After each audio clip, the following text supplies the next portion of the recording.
Alright guys, so time for an aftermath. This is, let's see, we are June 5th today. This is after the Roberts, Wisconsin Lions Club Good Neighbor Days Demolition Derby. There ended up only being 12 cars that showed up, so we ended up being a one and done. We went there expecting that there was going to be heats, and we will have a video up. We didn't do in-cars, but we will have a video up of the Derby so you can see. These guys didn't mess around. It was definitely an awesome show. We had a great time. We brought back some cars in some pretty rough shape. So we'll start with the car that I drove, Cody drove, and she is up on the trailer still. We're working on trying to figure out how to get these things into the garage, but we're going to work on that here shortly. We took the hood off already. Just a little bit dented up, nothing serious there. Bumper. We said we were worried about the thing coming off. It didn't come off. It's kind of hard to see in there, but it did start to separate where it was welded on bottom, but it stayed together pretty well on top.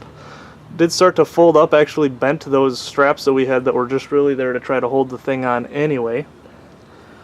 I lost a digger. First time I have lost one yet. Everything in the engine compartment still fairly good. Motor mounts are all still straight up and down. Core support's still straight. Nothing overly concerning there. Now the fun stuff, we'll come over to this side. Yeah, that one's pretty bent in. Now this actually, this is the first time I've ever seen this. I don't know if I'm going to be able to get a good view. Let's see. Right there. There's the strut. Right there. Snapped clean in half. My spring is wedged between the tire and the fender. This one actually still holds air, but definitely took one hell of a hit. Guy did a very good job. I need to dig in a little farther, obviously see what other damage is in there. It looks like the control arm is actually still in one piece, which I was fairly impressed by. I actually think the axle is still in. The axle is in. Okay, the axle is still in. Yep. We have confirmation. For some reason in this car, I might have been able to get this tire to turn, who knows, but for some reason after the last hit on this tire I managed to lose all power. I'm not really sure why, but we're going to dig into that a little farther. We've got no clicking, the relays aren't making any noise, so we're going to go through our fuses here, try to figure out what may have possibly happened.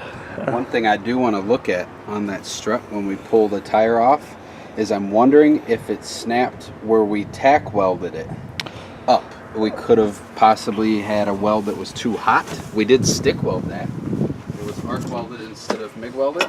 So that might be something where we just stop welding them all together and start using the big cable clamps. Yeah, definitely something to look at, and I actually thought of that also. That might have been a weak point where we welded it. Come around the back, didn't really get a chance to use it much. I did not last long, guys. I think I was actually the first one out. I'll double check, but I made one really good hit to start off on the suicide, lined up nose out. We took one pretty good shot there, and then yeah, we weren't one of the locals, I'll leave it at that. So back here, it became 10 on. First hit I took, ripped my tire clean off. Broke the hub, took the whole thing off. Obviously some pretty good hits. This car's seen better days, but we are going to try to get it running again. Get a new strut and hub assembly back there. The goal is to try to get this car out again. Oh, actually, I'm going to sneak back up here quick. I do want to show you guys one more spot that I forgot about. I was so focused on the strut. If we come up here, aside from the fact that that strut's all mangled, you can see this side on the bumper is pushed up a little bit farther. If we come in here, yeah, there we go. You can see the frame itself is actually separating. We got a pretty good S in here.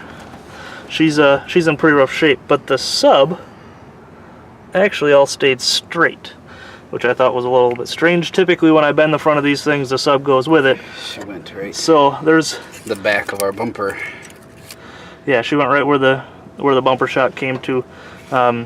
So if we do run this again, it's going to be a local show. I'm not going to haul something like this a long distance, but I'm going to try and fix that. We are allowed to plate if we try to straighten that out a little bit. I probably won't even try to straighten it. I'll probably just throw a plate on it and hope for the best. So now we have the 727 car. And, as most of Adam's cars are, front looks pretty good. She's still pretty straight. If you can see from here, yeah, I think you guys can see that. She's towed in a little bit. She's kind of crab walking. Tires are definitely facing each other pretty solid. So for the first time to ever lose a digger, we lost 2. 1 on each car. This one is completely gone. The inner tube actually flew up inside the car right at the end as I was buried in the sand and was just really trying to get out. This one still runs and drives. Honestly, really good strategic driving. I got to watch the guy that was pinning Adam into the corner. The guy did a heck of a job. He absolutely buried him. The track wasn't a fantastic surface, so we got him buried pretty good.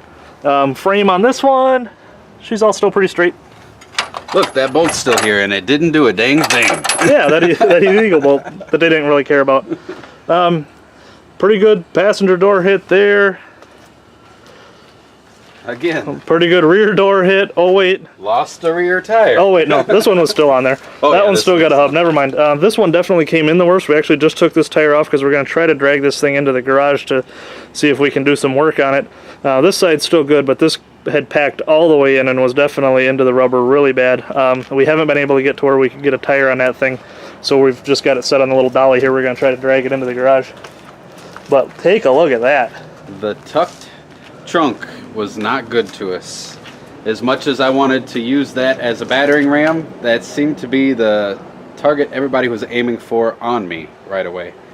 When you, not to make excuses, there were so many cars pretty much just against Cody and I that you were constantly being pinned by 2 or 3 cars. You guys will see that in the video.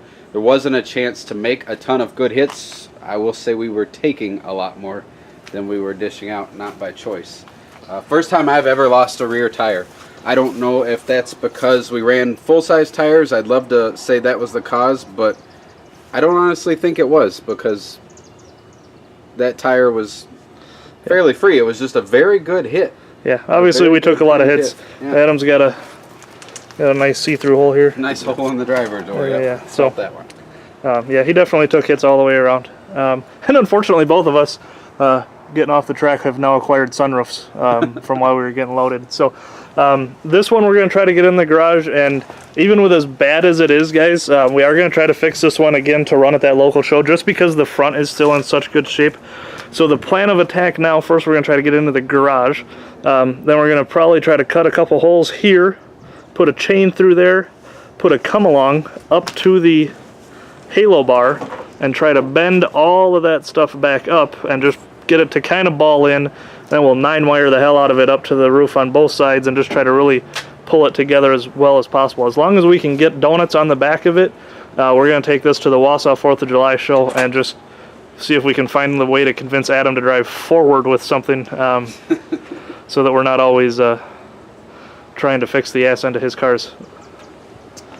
So I think that finishes it up for this one. We will have to check out, as we're taking this one apart, we'll try to get it on video. When they were loading this one, I noticed this thing was just pouring tranny fluid out. With the angle the guy picked it up at, it could have just been coming out of the filler neck. I'm really not sure, but if we find anything on that, we'll let you guys know also. As always, thanks for tagging along, and we're going to get these things into the garage, hopefully get some more updates for you here soon. As always, get goosed.